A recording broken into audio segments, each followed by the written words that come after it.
ကဲ2025မှာကမ္ဘာထိပ်တန်းလေကြောင်းလိုင်း9လိုင်းကိုနံပါတ်5အစပြီးပြပြအောင်မယ်ဒီစင်းက Global Aviation Ranking တွေရ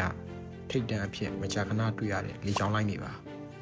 နံပါတ်5 Turkish Airlines မှာ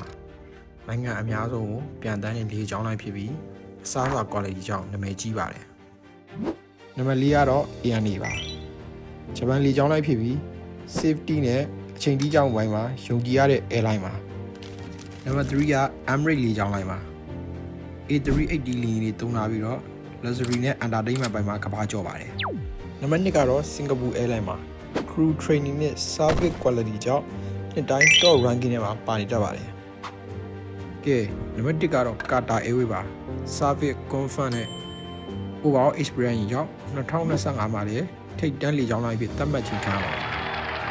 အဲ့ဒါဆိုရင်အကြိုက်ဆုံးလေကြောင်းလိုင်းကိုလည်း comment မှာရေးခဲ့ဦးနော်နောက်ထပ် aviation knowledge တွေထပ်သိချင်တယ်ဆိုရင်တော့ Aeroboom ကို follow လုပ်ထားကြနော်